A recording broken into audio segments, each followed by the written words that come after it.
Hey, welcome back to another Warbler webinar. Hey, that's pretty good. I like it.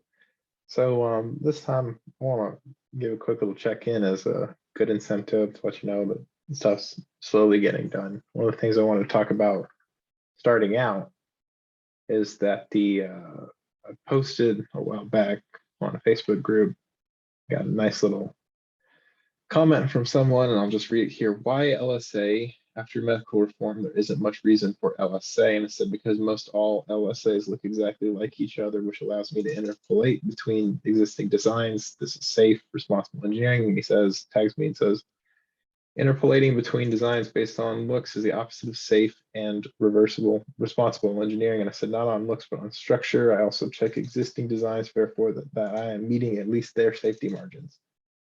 And no response. So that's a good question. Why LSA? After medical reform, there isn't much reason for LSA. Well, the Mosaic rules got postponed. So they were supposed to come out at Oshkosh this year, 2022, and they got postponed by at least a year. I'm really interested in designing the plane around like the 0200. The Jabiru 3300 would be pretty light. So a Corvair would be ideal, because one of the issues with the Zeniths is that although they can handle the Corvair, it's a lot of weight on the nose wheel. And so from the beginning, that kind of needs to be considered for two-seat aircraft. If we don't have the Mosaic, then I'm still stuck at the 1320 limit. And we still need to keep light sport, because ASTM, when you have a bunch of data points, they're all right around each other. They all use typically the same values for the sheet metal thicknesses at certain locations. Typically, the bulkhead is the same thicknesses. The wing skins are the same thicknesses, top and bottom, as compared from design to design. So that gives us a good idea of starting out on structure. It gives us a good idea of how stuff goes together. You know that your range of stresses are going to be within tolerance for using pulled rivets. You know that a large number of aluminum rivets is going to be okay. Sonics didn't want to go with aluminum rivets. They wanted to go with stainless steel, and that's fine, but they got about twice the shear value. But you could do it with aluminum. They're super easy to pull. And all of these approximations that are in ASTM standards and such that are used by all these companies, they work a lot better in that range. That's why it's LSA. So real quick, I want to talk about what I got this week. I'm teasing it here. So this is the 2022 annual book of ASTM standards. So just in case you don't know, because I didn't learn this until I became an LSRMA, when an SLSA is a certified plane, but it's not certified under Part 23. It's not certified by the FAA. It's certified by the ASTM, which is a private entity. So they can change the rules whenever they want to. Every year they come out with this big old book. You can buy them, the standards individually, and they'll nickel and dime you, or you can just buy the whole thing, one big old book. And this is a few. You see my green check marks. These are the ones that are applicable to light sport aircraft, and they're simplified aircraft loadings that you can use. There's the guidance for what makes a light sport. It's all really detailed. And so this gives us a quick bypass instead of having to deal with Part 23. Not that I would ever actually bother going through ASTM, but makes things a lot convenient. It's all spelled out in black and white. So those approximations that I talk about, when you have a book like Flying on Your Own Wings by Chris Heinz, the approximations that he makes are more applicable when you're dealing in that realm of like a 1,100 to 1,400 pound gross weight for plane, 2 seats, that LSA range, that's all applicable. And you'll see I've got bookmarks in this too. And towards the end, there's a sample design.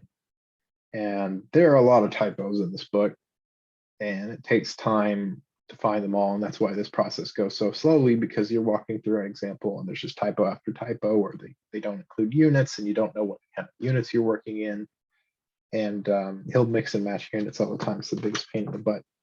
So let's one of the things we can do is follow along. It's kind of ridiculous to go do this pen and paper, right? So kind of ridiculous to go pen and paper. So what you do is you just make a spreadsheet, and it's not done yet. That's okay. I mean, I've got some references, but you start with some basic choices, and you make sure that some of your weight ratios are going to be similar. You've got checking that your wing's going to be okay. You've got general performance estimates, these magic formulas that are just conservative approximations. Again, they work really well when your plane only weighs 1320. All these planes weigh 1320. They all look really close to each other. Stability, not quite there yet. Things are a little out. Loads. This is one of those confusing chapters, sections of the book that don't really make a lot of sense because there's just a lot of information in the same time. Spelled out too clearly. The big one is the SPAR. This is the one that we started with, and these values are wrong, but 601 HD is 601 HD is not filled out yet. I've got plans for the 601 HD, trying to keep an eye on things. But the nice thing is when you got something like this, you can go back and change everything and figure out real quick what works and what doesn't work. One of the biggest issues here is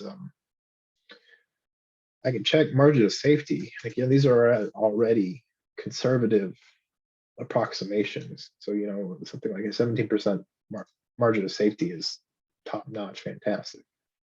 That's perfectly fine. And as a side note, one of those areas that I really struggled with was this formula for Kuhn's diagonal factor. And I had no problem finding the white paper from NACA on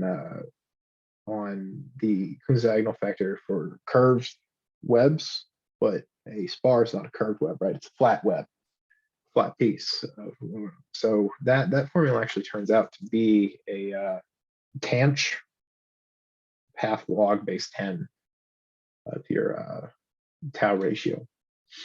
So it took a while to find that. All I have in the book is just a graph.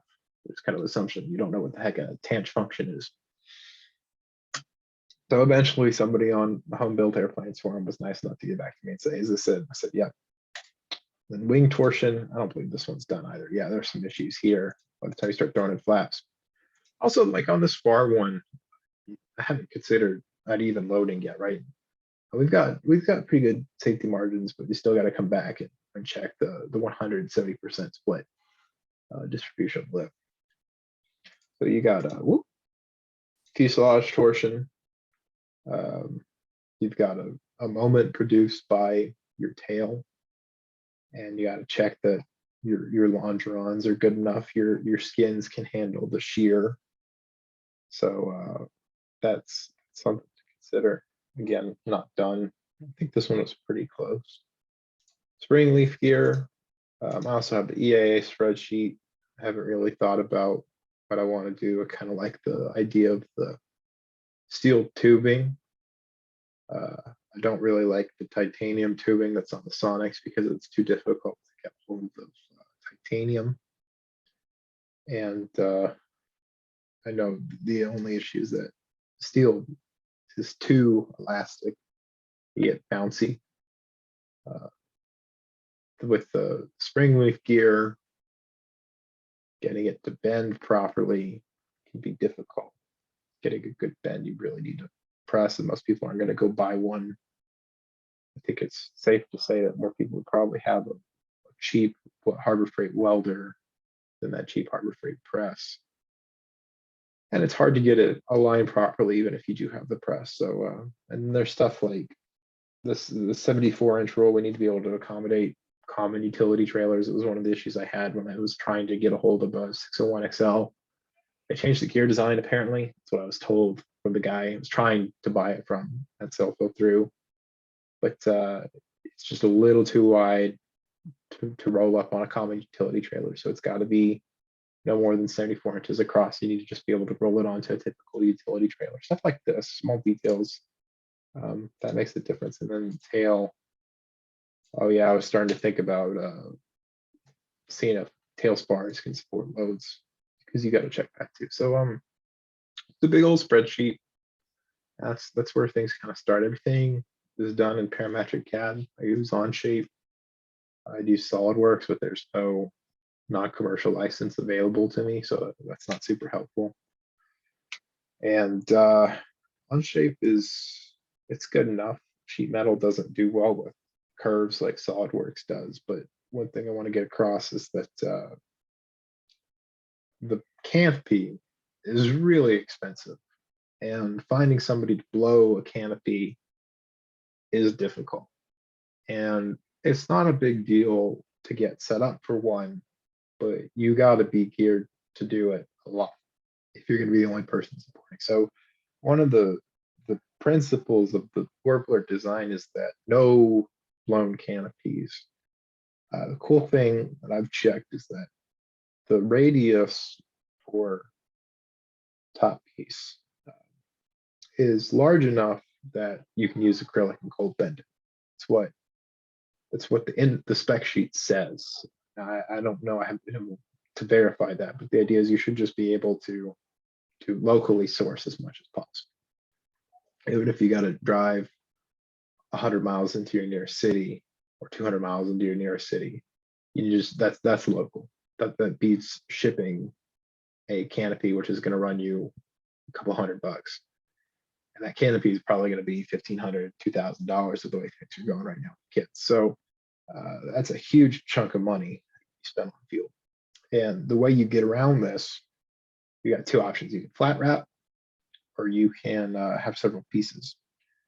So what I'd like to do is have several pieces, like when you think about Davis DA2, then several pieces. Now it has a door. I'm trying to get away with not having a door, but it's several pieces of acrylic, and in this case also here it will be also some Lexan on that front shield, like the Sonics, to prevent shatter from strikes.